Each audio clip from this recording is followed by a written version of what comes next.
उद्धव ठाकरे ने कहा कि महायुति सरकार गजनी सरकार है, लेकिन ये सब चुरा कर रहे हैं। जो एक गाना था ना, चुरा के दिल मेरा, वैसे इनका चुरा के धनुष्यबाण मेरा। हाँ, तो ये चोरों को वोट नहीं देना। अपना सिंबल क्या है? कळलं सगळ्यांना मशाल। आणि उमेदवार कोण?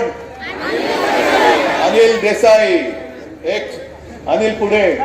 अनिलला मी अरे तुले बोलतो कारण खूप जुना शिवसैनिक आहे, तडवट निष्ठावान शिवसैनिक आहे, बाळासाहेबांचा शिवसेना प्रमुखांचा शिवसैनिक आहे, स्वच्छ चरित्र असलेला, अंगावरती कोणताही डाग नसलेला, कोणतीही भानगडी नाहीत। हा, थोडं पुढे या, कोणत्याही भानगडी नाहीत आणि खासदार म्हणून त्यांनी उत्तम काम केलेलं आहे। म्हणून तुम्हाला एक तुमच्या हक्काचा निष्ठावान शिवसैनिक खासदार बनवण्यासाठी म्हणून दिलेला आहे अनिल देसाई। आणि मशाल एवढी मतं पडली पाहिजेत की विजय झाला पाहिजे विशाल। जय हिंद, जय महाराष्ट्र।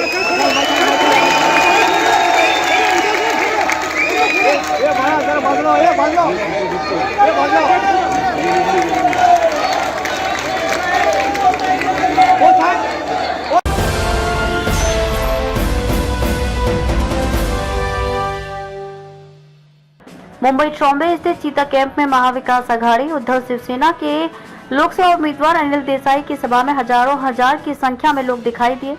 वहीं इस मौके पर उप मुख्यमंत्री उद्धव ठाकरे सभा को संबोधित करते हुए कहा कि अनिल देसाई को जिताएंगे, इसकी हामी भर डाली है। वहीं प्रधानमंत्री नरेंद्र मोदी पर कटाक्ष करते हुए पूर्व मुख्यमंत्री उद्धव ठाकरे ने कहा कि ये सरकार गजनी सरकार है। देखिए ये रिपोर्ट।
पे मोहर लगाइए और हमको जिताइए।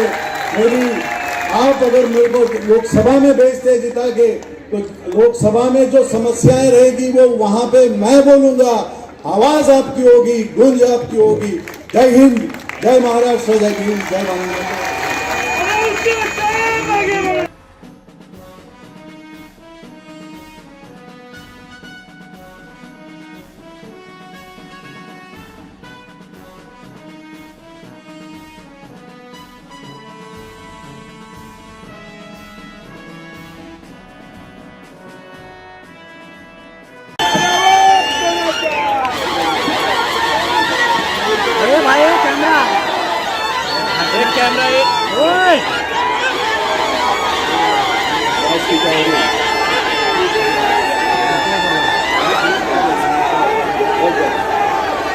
व्यासपीठावरील सर्व मान्यवर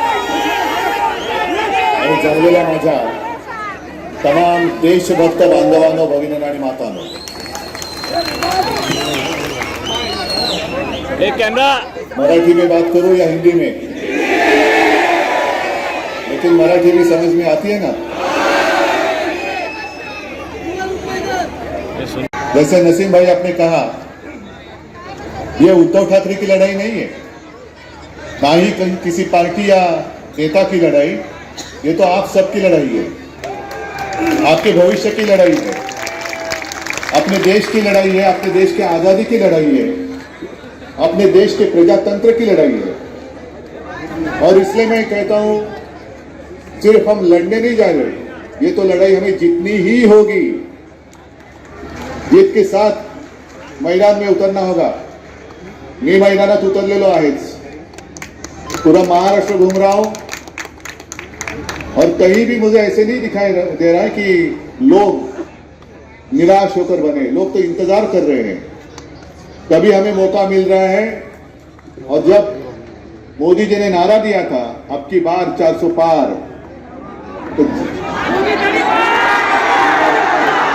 आपने क्या नारा दिया? अब की बार भाजपा कड़ी पार। आज तक ऐसा चुनाव कभी हुआ मुझे नहीं लगता।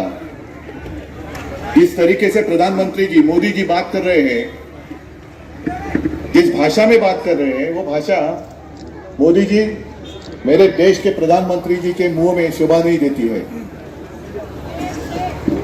2 दिन पहले या कल ही शायद अपने मोदी जी गए थे उड़ीसा और वो भाषण घूम रहा है। वहां के जो मुख्यमंत्री है नवीन बाबू, काफी सालों से हैं, काफी लोकप्रिय हैं, बहुत अच्छा काम कर रहे हैं। तो मोदी जी ने उनको चुनौती दी, नवीन बाबू मैं आपको चुनौती देता हूं। और पहली बार मेरे समझ में बात आ गई, मैं मुख्यमंत्री था, लेकिन हर एक जिल्ह्याला सुद्धा राजधानी असते, ये पहली बार मुझे नहीं मालूम था। तो उन्होंने चुनौती दी, नवीन बाबू आप खड़े रहिए और बिना कागज के आपके उड़ीसा में जितने सारे जिला है उनकी कैपिटल बताइए, कैपिटल बताइए। तो प्रधानमंत्री जी, मोदी जी, मैं आपको चुनौती नहीं देना चाहता, क्योंकि आप तो विश्वगुरु हैं, हम तो सादे आदमी हैं। आपको मैं चुनौती देता हूं, ये कहना गलत होगा, लेकिन मैं आपको कहता हूं कि मोदी जी, आपने नवीन बाबू को कहा कि बिना पेपर लिए हुए आप खड़े हो जाओ, तो मैं तो कहता हूं आप पेपर लिए खड़े हो जाओ। और 2014 में, 2019 में जो आपने जुमला पत्र पूरे देश को दिया था, उनमें से कितने वादे आपने पूरे किए वो जनता को बताओ। चलो हो जाने दो, होने दो, हम तैयार हैं। और मैं चुनौती आपको आसान देता हूं, हाथ में कागज ले लो, क्योंकि इस सरकार को मैं तो मोदी सरकार नहीं कहता हूं, क्या कहता हूं? गजनी सरकार। गंदी फिल्म देखी थी आपने? मैं फिल्म देखना भूल गया, लेकिन कहते कि उसमें जो कैरेक्टर था वो कभी उसमें उसको स्मृति आती थी, कभी विस्मृति में चला जाता था। तो वैसे गजनी सरकार ने 2014 में जो कुछ कहा था, 2019 में याद नहीं रहा, 2019 में जो कहा था 2024 में ही नहीं याद रहा है। और अब आप देखते होंगे हर दिन अखबार में जो उनके एडवर्टाइजमेंट छपते हैं, पता ही नहीं चलता है 2014 की बात आज क्यों कह रहे हैं। सबको हम रोजगार देंगे, दिया किसको? यहाँ हर व्यक्ति को हम घर दे देंगे। कितने लोगों को घर मिला बताओ? और इन्हीं का मैं ना आवाज येतोय ना रे, ना कैसे ना तो कितने लोगों को आपने नौकरी दी नहीं पता। और पुराने आपके जो भाषण है वो निकालिए ना सोशल मीडिया पर। आपकी जो सोशल मीडिया टीम है जो ट्रोलिंग करती है, ये करती है, वो कहती है, उनको ही कहो कि आपके पास पूरा खजाना है आपके भाषण का। और एक भाषण मुझे आज भी याद है, एक जनसभा को संबोधित करने कर रहे थे और उन्होंने पूछा, भाई और बहनों आप बताओ गैस की कीमत नीचे गई कि ऊपर गई? डीजल की कीमत नीचे गई कि ऊपर गई? पेट्रोल की कीमत नीचे गई कि ऊपर गई? तो गैस, डीजल, पेट्रोल मतलब जीडीपी बढ़ गया कि नहीं बढ़ गया?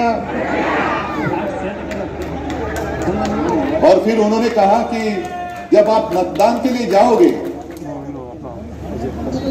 तो खास कर महिलाओं को कहा उन्होंने कि आप मतदान के लिए जाते वक्त घर में जो सिलेंडर है गैस का, उसको नमस्कार करके जाइए। मोदी जी, आपका नारा तो हवा में गया 400 पार, लेकिन उस वक्त जो गैस सिलेंडर की कीमत थी 400, अब कितने पार हो गए? 1000 के ऊपर। अरे बीच में जो लहसुन खाते हैं हम लोग, गार्लिक, वो 400 पार गया था, और मोदी जी ने नारा दिया 400 पार, तो बेचारा शर्मा गया और नीचे आ गया। जो मैं किसके साथ बराबरी करूं? इनके साथ, ये जुमलेबाज के साथ? ये नहीं हो सकता। अनिल देसाई जी संबोधित कर रहे थे, मुझे लगा पल भर के लिए मैं ही उम्मीदवार हूं, क्योंकि मेरी तारीफ करते जा रहे थे। लेकिन अनिल के लिए मैं आया हूं, और मैं आपको पूछना चाहता हूं कि आपको आपका सांसद कैसा चाहिए? गद्दार चाहिए कि खुददार चाहिए? एक स्वच्छ प्रतिमेचा पाहिजे, चारित्र्यवान चाहिए कि दूसरा कैसा है आपको पता है? इसके व्यक्तिमत्व के ऊपर कोई भी उंगली नहीं उठा सकता। शुद्ध चरित्राचा आणि चारित्र्याचा उमेदवार दिलेला है। कैसी बात करता है वो भी आपने देखी है। और मैं चाहता हूं कि अनिल देसाई यहां से सांसद बनकर दिल्ली जाए, आपके भविष्य के लिए जाए। ऐसी बात नहीं होनी चाहिए, और इसलिए मैं कहने के लिए आपको आया हूं। और मुझे पक्का विश्वास है, एक बात का जरूर मुझे और समाधान है, आज तक कई सारे मुख्यमंत्री हुए, आगे भी होंगे, लेकिन जो सौभाग्य मुझे मिला है, आप सारे लोग मुझे अपना परिवार का एक हिस्सा मानते, पूरा महाराष्ट्र हिस्सा मानता है। मैं टीवी पे आता था, डिमोनेटाइजेशन के लिए नहीं आया था मैं, कुछ ऐसी डरावनी बात करने के लिए नहीं आया था मैं, लेकिन उस वक्त जो भी मैंने कहा वो मेरी बात आपने मानी। और अनिल जी, आपने जो बात कही कि पूरे देश में नंबर 1 मुख्यमंत्री मेरा नाम आता था, वो मेरा नाम नहीं था, आप लोगों का सहयोग था, इसलिए मेरा नाम आता था। और उस वक्त जो मेरी एक चिंता थी, एक अपनेपन से जो मैं आपसे बात कहता था, विनती करता था कि आप मुंह पे मास्क लगाओ, घर बैठकर काम करो, ऑफिस में मत जाओ, दुकान बंद करो, तो आपने बात मानी। तो उसी प्यार से, अपनेपन से आप कह रहा हूं कि कृपा कर इस बार गलती मत करो। इस बार अगर गलती की तो सिर्फ आपकी जिंदगी नहीं, आपके भविष्य, जो अगली पीढ़ी है वो आपको कहेगी, अरे मैं तो छोटा था, मैं तो छोटी थी, चुनाव लड़ने के लिए या मतदान करने का अधिकार मुझे नहीं था, लेकिन आपको तो था ना। मेरा देश आजाद था, आपने क्यों हमें गुलाम बनाया? क्या जवाब देंगे आप? क्या उत्तर है आपके पास? है कोई उत्तर?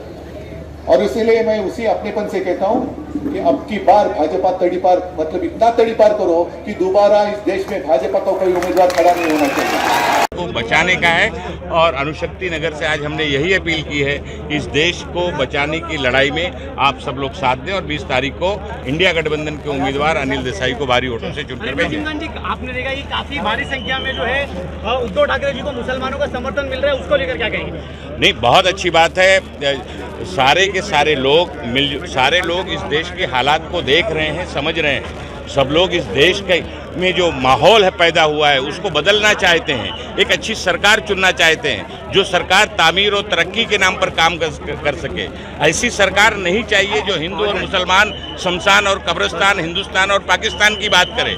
लो जिहाद की बात करते हैं, लैंड जिहाद की बात करते हैं, अब ओट जिहाद की बात करने लगे हैं। 10 साल में ये सरकार पूरी तरह से हर मोर्चे पर फैल रही है, और आज जो देश जिस तरह से कमज़ोर हुआ है, इसीलिए राहुल गांधी जी, कांग्रेस पार्टी, खरगे जी, शरद पवार जी, उद्धव ठाकरे जी, सारे लोग और भी अलग अलग रियासत की जो पार्टियां हैं, सारे लोग मिलजुल कर एक महाज बनाकर इस देश को बचाने की लड़ाई लड़ रहे हैं, ताकि इस देश को बचाया जा सके। यहाँ पे आए, और जो उन्होंने कोरोना के दौरान महाराष्ट्र में जो काम किया है उसको देखते हुए लोग चाहते थे कि जिन्होंने हमको संभाला उनको हम सुने, उनको हम देखे, और इसलिए उद्धव जी ने हमारी सभी की रिक्वेस्ट मान ली और यहाँ पे आए।